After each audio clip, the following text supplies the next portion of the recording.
વડોદરા જિલ્લા પંચાયત સદસ્ય દ્વારા વડોદરા જિલ્લા કલેક્ટરને મુજપુર ગંભીરા બ્રિજ વૈકલ્પિક માર્ગ બનાવવા બાબત આવેદનપત્ર આપી રજૂઆત કરવામાં આવી। વડોદરા જિલ્લાના મુજપુરા ગંભીરા બ્રિજ તૂટી જવાથી મધ્ય ગુજરાતના આણંદ જિલ્લાના હજારો કામદારો જે પોતાના પરિવારનું ગુજરાન ચલાવી શકે તે માટે પાદરા પ્રાઇવેટ કંપનીઓમાં નોકરી અર્થે ફરજ બજાવવામાં આવે છે, પરંતુ આજે તેઓને અંદાજિત 60 કિલોમીટરથી પણ વધુ અંતર કાપવું પડતું હોવાથી ખૂબ મોટી પરિસ્થિતિનું નિર્માણ થયું છે। વધુમાં એજ્યુકેશન હબ ગણાતું આણંદ મુકામી અભ્યાસ અર્થે પાદરા તથા જંબુસર તાલુકાના હજારો વિદ્યાર્થીઓને ખૂબ જ ગંભીર પરિસ્થિતિનો સામનો કરવો પડે છે, તેમજ તેઓના અભ્યાસમાં અસર પડે તે પરિસ્થિતિનું નિર્માણ થયું છે।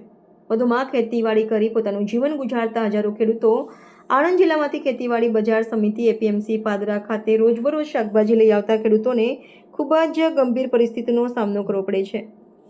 ધંધાકીય દુકાનદારો તેમજ નાની હોટેલો ચલાવી પોતાના પરિવારના ગુજરાન કરતા નાના ધંધાદારીઓને પોતાના ધંધા બંધ કરવા પડે તેવી પરિસ્થિતિ ઊભી થઈ છે, જેના સંદર્ભમાં સરકાર દ્વારા કોઈપણ જાતનો વિલંબ કર્યા સિવાય સમય મર્યાદા તાત્કાલિક ધોરણે વૈકલ્પિક માર્ગ બનાવવા સંબંધિત તમામ ડિપાર્ટમેન્ટ સાથે સંકલન કરી વૈકલ્પિક માર્ગ બને તેવી અપીલ સાથે વડોદરાની નવી કલેક્ટર કચેરી ખાતે જિલ્લા પંચાયત સદસ્ય હર્ષદસિંહજી પરમાર તથા આગેવાનો સાથે જિલ્લા કલેક્ટર અનિલ ધામેલિયાને આવેદનપત્ર આપીને વૈકલ્પિક માર્ગ બનાવવા રજૂઆત કરવામાં આવી છે અને જો 2 દિવસમાં અમારી રજૂઆતો નહીં સાંભળવામાં આવે તો ગુરુવારના રોજ ગંભીરા બ્રિજ ખાતે મહાજન આંદોલનની જિલ્લા પંચાયતના સદસ્ય હર્ષદજી પરમારે ચીમકી આપી હતી। અમારી સીધી માંગણી છે, બીજી કોઈ વાત કરવા નથી આવ્યા।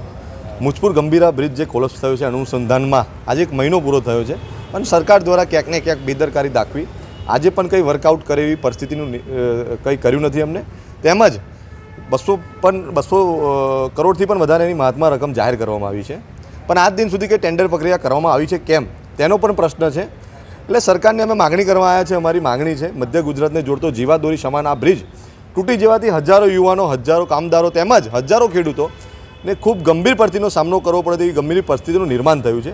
એટલે અમારી સીધી માગણી છે કે આજે બંને કલેક્ટરને મળીને સંકલન કરી તમે કેવી રીતે બ્રિજ બનાવી શકો, વૈકલ્પિક માર્ગ બનાવી શકો તેવી અમારી માગણી છે। આજની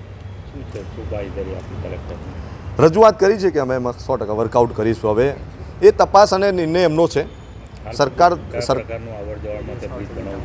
2 દિવસનું અલ્ટિમેટમ આપવાના છે। અમે ગુરુવારે સવારે 10 કલાકે ગંભીરા ચોકડી ખાતે સૌ કાર્યકરો, સૌ પ્રતિનિધિઓ, સૌ આગેવાનો, સૌ યુવાન સાથીઓ, સૌ ખેડૂત મિત્રો ભેગા થવાના છે અને ત્યાં ભેગા થઈને શું વિચાર વિમર્શ કરી શકીએ આ બાબતનું અમે ચોક્કસથી આંદોલન કરવાના છે। જ્યાં સુધી વૈકલ્પિક માર્ગ બનાવવાની આવે ત્યાં સુધી અમારી આ લડત ચાલુ રહેશે। બિહાર, ઉત્તર પ્રદેશમાં પણ બંને સરકારોમાં આ બ્રિજ બનાવ્યા છે, જેને ટેમ્પરરી બ્રિજ કહી શકાય। કુંભ મેળામાં પણ આટલી મોટી સંખ્યામાં ત્યાં હજારો યાત્રાળુઓ ગઈ હતા, ત્યાં પણ આ વ્યવસ્થા કરવામાં આવી હતી। એટલે આપણી સરકાર કેમ ના કરી શકે અહીં ગુજરાત સરકાર? એટલે એ પણ પ્રશ્ન છે આપણા માટે।